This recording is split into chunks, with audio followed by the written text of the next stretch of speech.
Saba, Happy New Year, man. Hey, Happy New Year, bro. I haven't showered since last year. Yeah, yeah.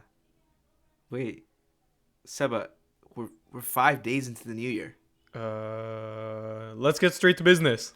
Yes, sir.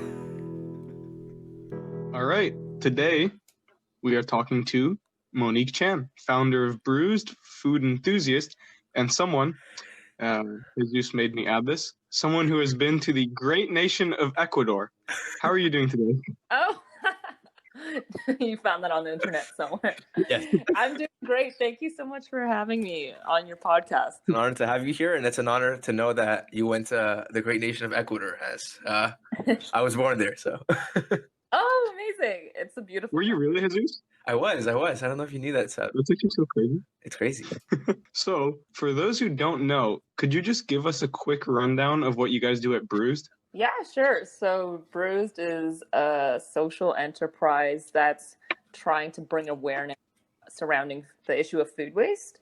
So, we do that by taking any imperfect produce or ingredients across the supply chain from local farmers or retails, and then we transform that into healthy plant-based snacks that are familiar. So things like granola made from juice pulp and imperfect bananas and apples, and things like imparfaits is what we call them. They're like these layered parfaits with some imperfect apple compote. And yeah, we're working right now to expand our product line to have a variety of things and have more everyday staple items that people can incorporate into their daily lives. And yeah, we're just trying to break that stigma surrounding food waste that, a lot of these the concept of food waste is seen as just, rotting food, when in reality a lot of food is just being thrown out for no reason unnecessarily. And we're trying to break that by providing delicious, nutritious, and visually appealing products that people are familiar with. When was the first time you realized that you wanted to do something with food waste? I think it started. I think it was the main start of it was when I was working in restaurants, and I'm such a frugal person that I don't throw things out. Like, maybe I'm just a hoarder too. But I like to find a use for everything. I just see value in a lot of different things. And just working in a restaurant when I was in university, that was the first time, before I was just working in retail. So just working in a restaurant, one of the tasks was to just throw out everything at the end of the night. It was just so crazy to me because, at 9:59, that product could have been sold for like $4. Once it hits 10 p.m., you're throwing it in the garbage and it's worth nothing. So it was just like, why is that a thing? Like, what? Why I just could never wrap my head around that. And also just for the business itself, like that's money you're just throwing out. So I always try to save different things or like give them away to all the staff, and no one really wanted them after a certain point. And I even like offered to just like do a run. I lived downtown Guelph at that time. And I was like, oh, there's like so many people on the street. Like I can just, on my way home, so I can just like give them some food. But they didn't allow me to do that. Like they didn't want me. They ended up finding out that I was trying to like not throw things out, and they made it a rule that we had to eat everything in the building and not bring it outside. And I understand that, I guess, from a business aspect of you don't want it, just devalues your product. But it was just really sad that a lot of it was wasted. And then that leaded me into taking this course at University of Guelph in my last year surrounding food waste. It started off with the Feeding 9 Billion Challenge. And it was like a hackathon event where you have to come up with like a solution to this issue of food waste in 48 hours. And then that hackathon was like the pilot of this course called Icon that you would then take for the whole semester to work on this project that you pitched at the end of the hackathon. And yeah, that's kind of where my idea of like creating, it was originally called Bruised Bar. And I was like, oh, it'd be so cool to like mix up my culinary like interest with just food that would have been wasted. But I didn't, it was a very vague concept. I didn't have any product ideas or anything. And then a couple of years passed because I just didn't have enough support. I just didn't even know where to start. I didn't go to school for business. So I was just like flopping around, you know, having some existential crises as people do.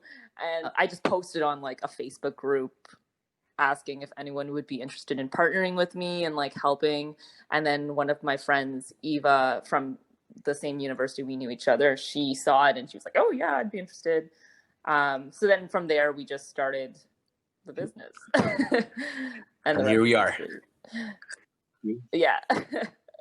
I mean, a few things happened in between. Yeah. Also, I think, at least from personal experience, the scary part is I also worked in a restaurant, and I don't know if it's like a universal experience, but I definitely saw a lot of food waste, like you're saying. But generally speaking, I feel like restaurants, because they're on such tight margins, they're trying their best, and they like, more or less, they're like, okay, how can I repurpose this? How can I resell this and whatever and turn it into another dish? But they still end up wasting a lot of food, which is scary, because if you look at how much they're wasting, and they're like actively trying to, at least in my experience, to try and repurpose it, what's going on in like grocery stores and stuff where they just have the produce out there and then, oh, it's not good, it's immediately thrown out. Yeah. Which is, I think, scarier. And I think, yeah, that's definitely scary just to think in the one restaurant I'm working in, there's like thousands of other restaurants across the city that are probably doing the same thing. And yeah, I definitely give them credit for being innovative and trying to find solutions to the waste. I think the issue really is stemmed in education of like the workers themselves, and also maybe even just delegating one person to kind of overlook food waste in their business. Because I think a lot of businesses, like, it's not that they don't want to waste food. Like, everyone's goal is just to, like, you know, not waste as much money and you know, resources as possible. But the thing is, like, everyone's too busy to do it, that it's just the byproduct. And I think just being, you know, a part-time worker there and like observing different things, I just had the mental, I guess, space to think of all this stuff. And I would even like, I would always type up like different ideas of like recipes they could do, like even as specials with things that would have just been tossed. But I mean, in general, just having an analysis, like a food waste analysis. I don't know if that's a job, but like I'd be interested in doing that because I love doing that in my spare time. But just like going in and teaching people how to do things more efficiently to create as least waste as possible on the other end. And I think that would help prevent waste from being created to begin with. Because I think the solution to all of this isn't just to, I mean, like what we're doing, there's so much waste that we're just trying to, you know, create a product out of it. But in reality, like the solution is to not create that waste to begin with, right? And like the way we can do that is by educating people on how to, I guess, reevaluate their systems and to be more efficient in that way. But yeah, it's definitely a daunting thing to think about when you see all the restaurants across the street, and like it definitely even changed my perspective of going into grocery stores or restaurants and paying like retail price for this food, because you realize like in the back they're probably just throwing out so much that would have been totally fine. They are. Like, I used to work as a cashier at a grocery store, and whenever I would go to the back to, you know, do my break or you know, just go to the washroom, I would see the produce people working, and I would see buckets or trash cans filled with rejected product, basically, and that's what they just threw that out like it was nothing.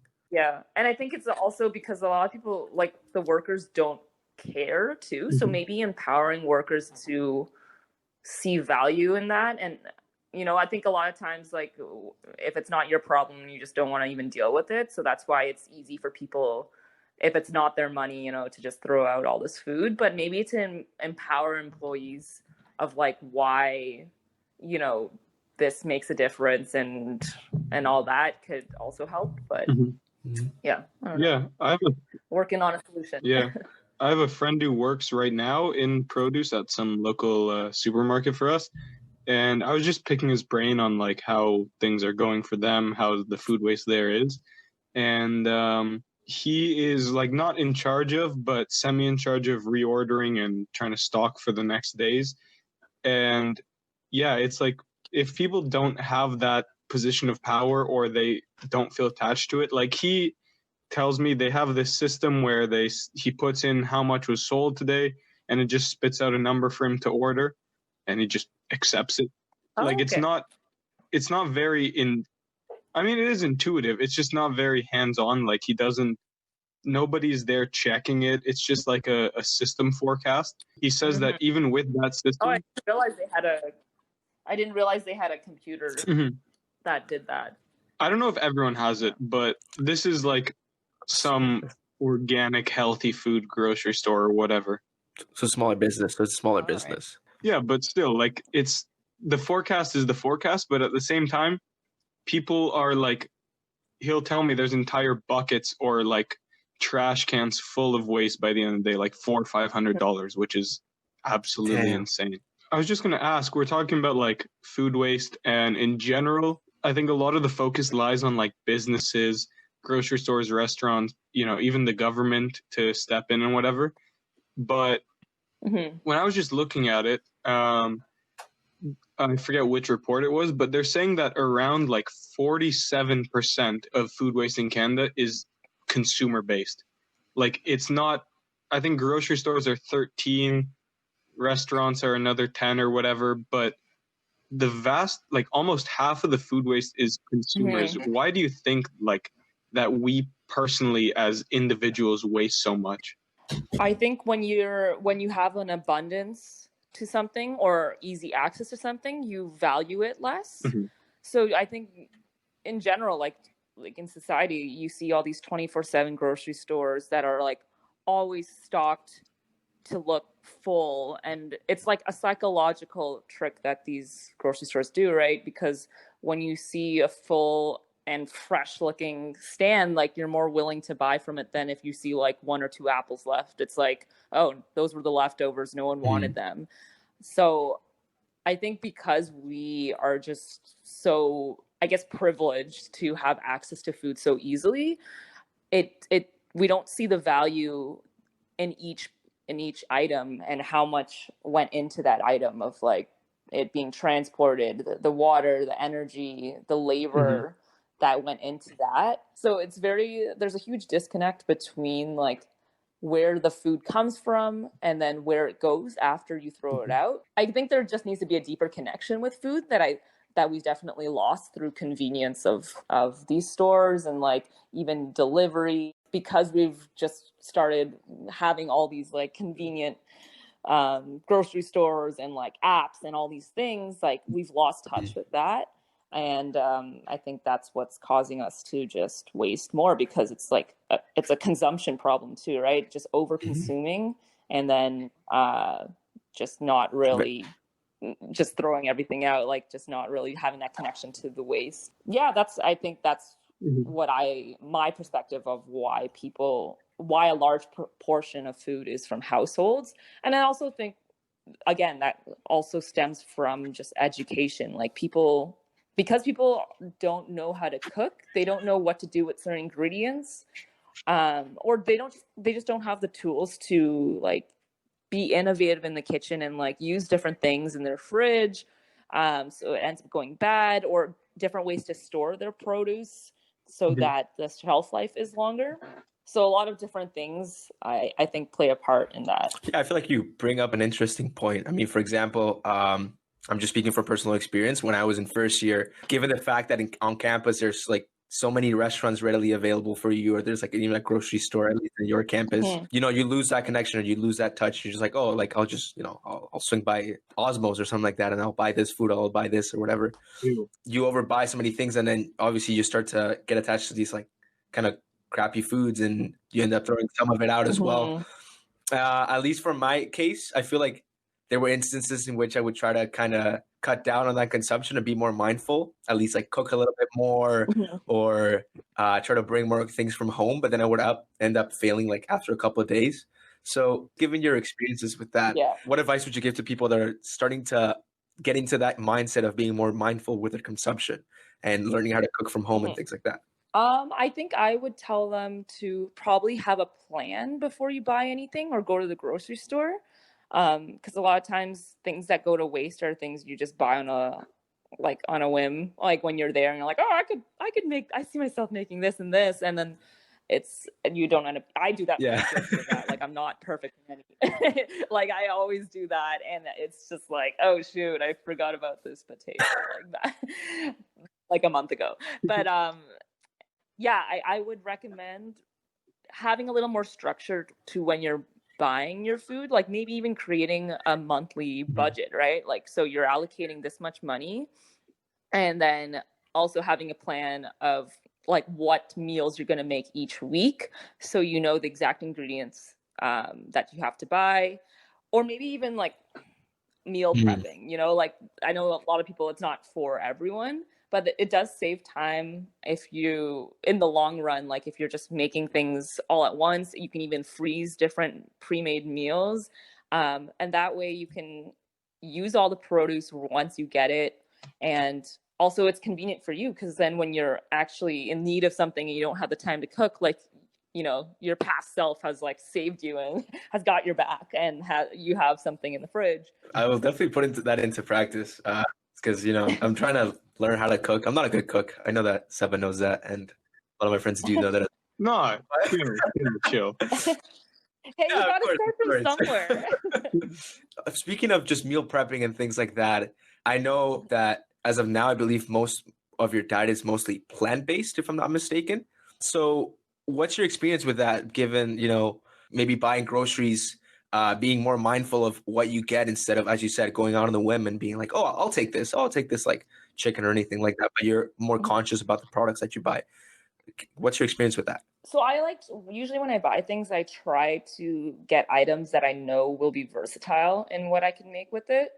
I mean, I have like this little thing where I actually work at a farmer's market. So it's a pretty great place to have access to a lot of local produce and then to try new things as well. So I like to just like buy my staple things like, you know, onions, garlic, any greens like kale and stuff like that. And then I kind of make it my goal to try one new item every week, just so like I know what it is and like how to cook with it. And that kind of adds like some fun in the kitchen too. You're just like, oh, like I could make this, or like you just even look up recipes, right, to get inspiration. So yeah, the way I buy produce is I just usually buy my staple things that I use in like every dish. And then I buy like more versatile products like, I don't know, kale, potatoes, I guess squash is in season right now. Back when we had tomato season, a lot of the imperfect tomatoes that they actually just end up throwing out after farmers markets, I took and then I just canned them. So now I have a bunch of like fresh tomato cans, like whole tomatoes that you can use in like sauces, literally anything. Like they're great. So even like experimenting with like different ways of preserving food would be cool. But again, that might not be for everyone. So just buying what you need and things that serve different purposes and different dishes would be, yeah, that's something that I go along when I buy. Now that I think about it, and now that you brought up canning tomatoes, I'm just thinking along the lines of like trying to use food that would otherwise be wasted. I think I'm just speaking from personal experience, but in general, I think that we have a tendency, like you said, to go away to like the fancier, more convenient food and whatever, and we forget a lot of the like older styles of cooking that we had. And I'm just thinking, like, now that you brought it up, my family makes this thing, and it's like a Romanian food. It's like a whole amalgamation of like zucchini, tomatoes, peppers, onions, eggplant, if I haven't said it, and it's like this spread that you boil down, you cook it down, and you crush it up, and you preserve it. We've made like, I think we have 100 jars of it in our like basement. Oh, But amazing. I didn't even realize it. Like that's a pretty good use of all this produce because we make it in the fall, you know, when everything's in season. Yeah. But yeah, I think it's super easy to like forget about that kind of stuff, the underlying older habits that people have had and cultures have had. We're losing the joy in cooking. Yeah. Man. I think even like if canning is a little too daunting for someone, like just freezing things too, like making I love the idea. I've kind of like incorporated this year only, but going back to tomatoes, like even getting things in season, the produce just tastes so much better than when you're in wintertime and you're getting tomatoes at the grocery store and they're like white and They like, taste like gum. yeah, they just don't taste like anything. Like there's no life in them. And so I just love the idea of like, you know, if you know something's in season, if you can, supporting local farmers or going to your local grocery store, whatever you have near you, and then trying like making a bunch of like sauce or something that you can use on different dishes, like very simple, like literally just tomatoes frozen, or like you can add like herbs or salt or something like that, and then just freezing it, and it'll definitely last up to like 6 months. And then each time you need something, you can just take it out of the freezer, and you'll have it ready to eat, and it's like, you know, harvested in the season and it's just fresh. So yeah, that could be another alternative. It's definitely easier than definitely an easier start than canning.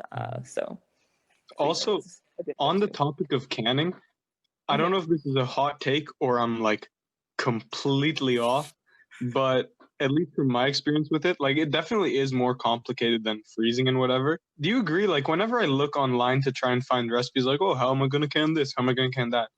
There's actually so much canning propaganda out there. Like, I think people who write these recipes, maybe I'm just a caveman, but there's all this talk about like, oh, you gotta, you know, sterilize, boil, tighten the lids, keep it upside down, whatever. And like, it seems like a science experiment. Yeah, I definitely went I'm not down gonna that lie, I don't hole. do that at all. And I haven't died yet. So That's good. That's a good sign. I think after reading a bunch about canning it, I think my main thing is like, if you're like, I watched a lot of videos, and the ones that I trust are the ones that are more like traditional old like Italian ladies that are like that have been doing this for years, right? Like in Italy. So I watched a video of this lady. She was actually born and raised in the part of Italy that grows tomatoes. So they would take like a whole week to can tomatoes during the season, and have for the rest of the year pretty much. So she literally just would can the whole tomato, like wouldn't add anything to it because tomatoes are acidic. So I think just as an extra precaution, people say to like add salt and like lemon juice and stuff, which is fine. I mean, if you want to, but I really trusted her, and I did it just with the tomatoes itself, and it was fine. And I think as long as when you're boiling the cans, the jars over 45 minutes or 40 minutes, they say you don't have to sterilize them inside, because you're reboiling it. That's propaganda, inside, right? So it depends on what you're putting, what you're jarring, and like how much acidity is in there. But like, I don't know. It got too technical to a point where I'm like, okay, I'm definitely overthinking this. I think I'll be fine with tomatoes. If it was something like a vegetable, which is a low acidic product, then I would do a little more research. You can't even just like boil it. You have to pressure can it or something. So that's a little more like daunting for me. It's definitely the next step, but I think in general, like, just do your own research and make your own judgment. But so far, I'm alive too, so That's good to hear. Yeah, exactly. That's definitely good advice. Like, read like mommy blogs on how to can food. Go listen to like actual Italian grandmothers or like old people, because Yeah. they know what they're talking about more than like Nancy from the suburbs. Oh my god. Yeah. That's true. Yeah, they have a little more Yeah, experience. And also, But just like with storing the jars too, it's important to take off the rim, because I think a lot of people don't do that. But if you just leave the rim on, you don't know, it could create a false seal because it's holding the actual disc down. But when you take it Mhm. off, you know that it's like suctioned in place. So if it were to come off, or if it wasn't sealed properly, you could see it. You would see it. It would be moldy and stuff inside. But if there was a lid on it, you wouldn't really know. And that's where you get like that issue of like botulism and stuff, like something that can grow without oxygen. So yeah, that's something I've learned, is just to always store it without the disc on, I mean the ring on, and then to not stack them too, because obviously you can like remove the seal from any of the jars. But yeah, I mean, I haven't had any issues yet. we were talking about being plant-based and eating those kind of foods. I just wanted to hear, what's your take on the Beyond Meat and like the Impossible Burgers and those kind of like plant-based meat products now? I mean, I'm definitely all for them. It's for me personally, I enjoy having, I thrive, I guess, off of a whole food plant-based diet. So just, eating things in their whole form, not necessarily, not like raw or anything like that, but just like eating things as not unprocessed as possible. So I think my perspective on just like Beyond Meat and the new meat products, plant-based meat products that are coming out, is like, I'm all for it, because that's creating a completely new industry that can take away from the current meat industry, which is horrible for our environment and to animals too. Yeah, I think my take is just that I think that those type of plant-based burgers and plant-based products are like a good transition food. Exactly. Yeah. Like if you're trying to go more plant-based, because it's like you're used to the taste of meat, then then it's a good way to transition to it. Right. Speaking of, just now that we're talking about Beyond Meat and different vegan products and things like that, we did a bit of a small deep dive on your social media, and we found out that you had vegan fish in Peru, if I'm not mistaken.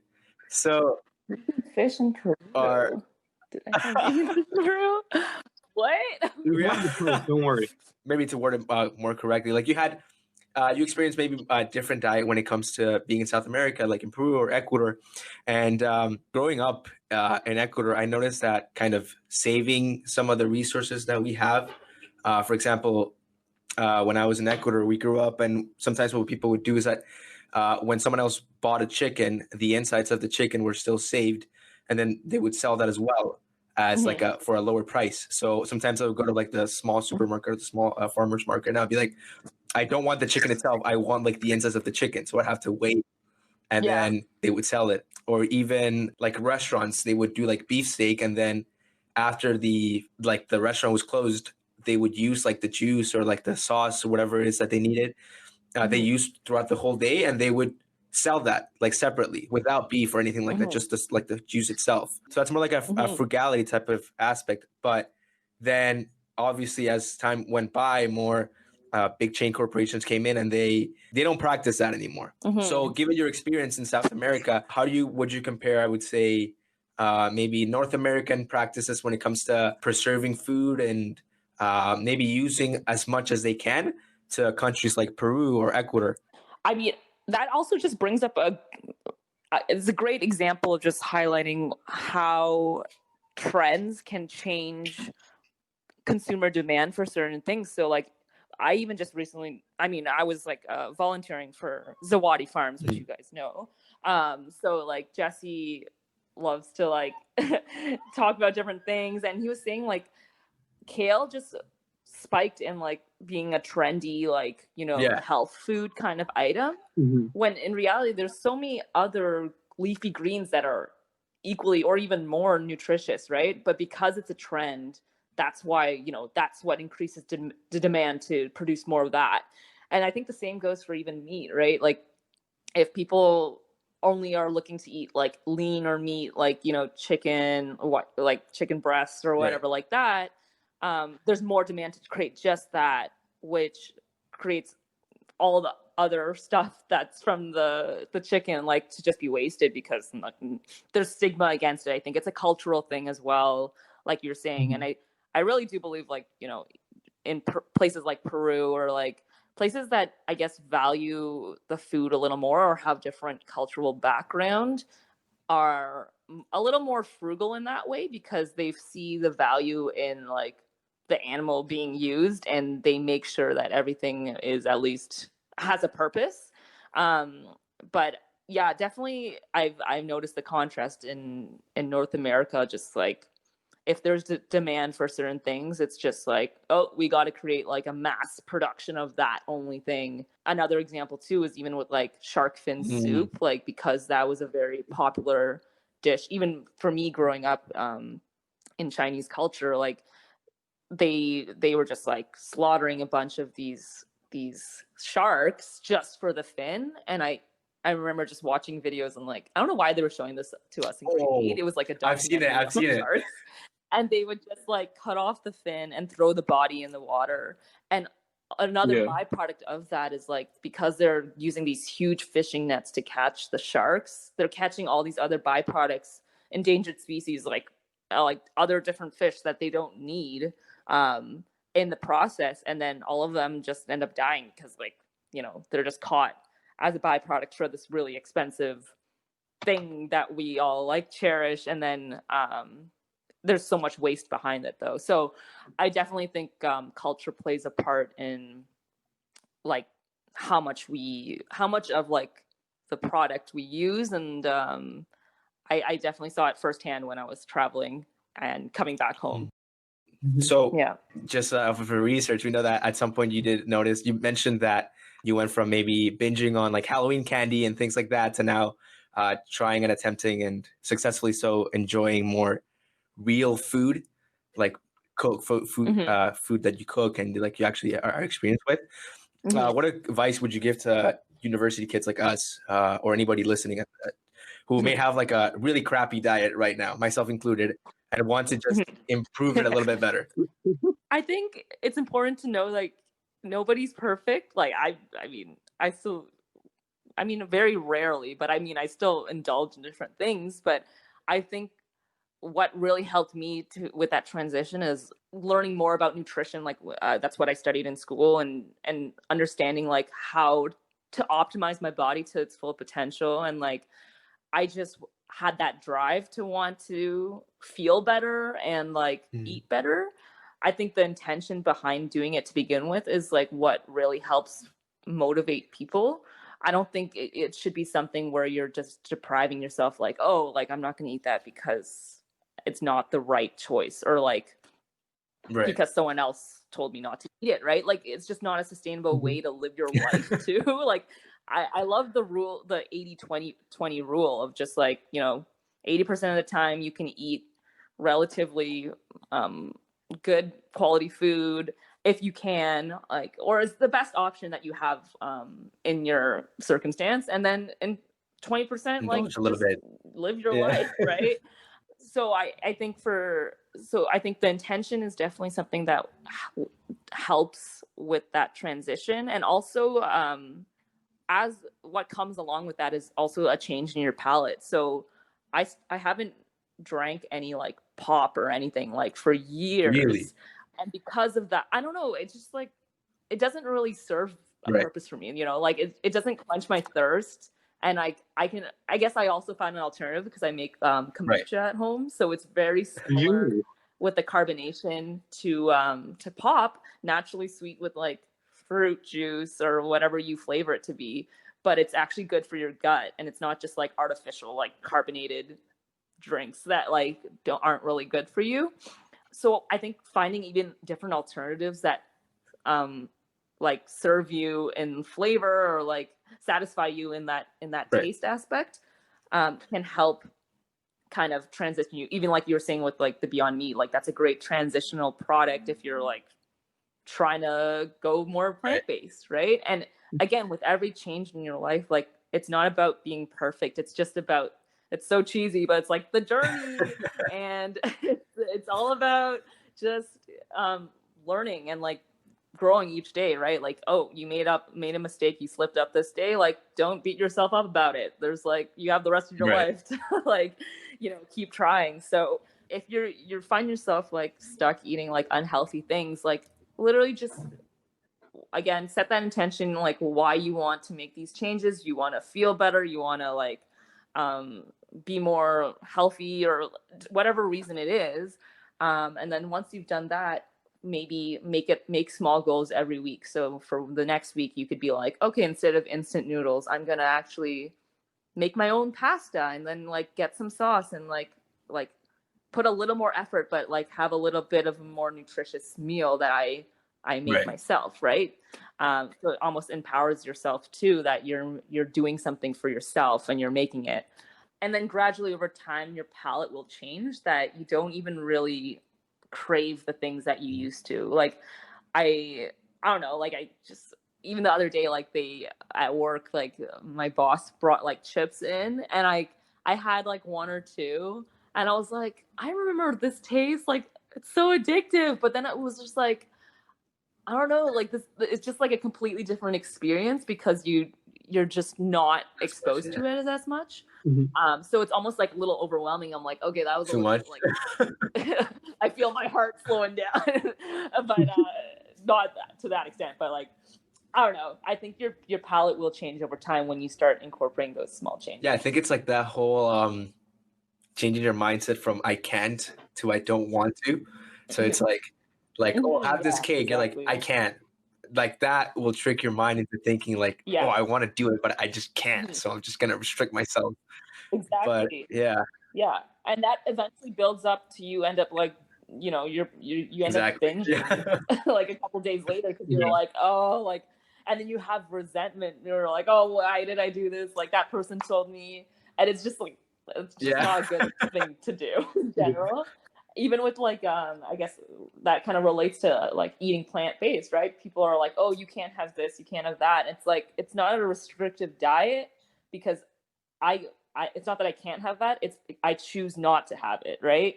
So everything's a choice in life, and I think when you see it in that lens, you're a little bit more free, right? You're not restricting yourself from just making decisions for yourself and like choosing better choices in your diet. So I don't know. I think that is definitely the foundation of what um, can drive long term changes in behavior and like habits. So Okay. Well, that's all the time that we have for today. But honestly, thank you very much for. okay, We could have gone for like 2 hours. Honestly, like I know, yeah. you lose track of time. Like I feel like we're just getting started another whole section. But thank you very much for being a part of today's podcast, Monique. I just wanted to ask if there's anything that you would like to plug or anything that you would like to make sure that the listener is aware of. Yeah, sure. So I guess you can find my company Bruised at Bruised Co. So Bruised is spelled BRUIZEDCO. And then you can also find our website, bruised.com. And we're going to be updating it by the end of this month so you can order our products and stuff online. So yeah, that's what I'm working on right now, and it'd be great if you wanted to join us on our journey of reducing food waste.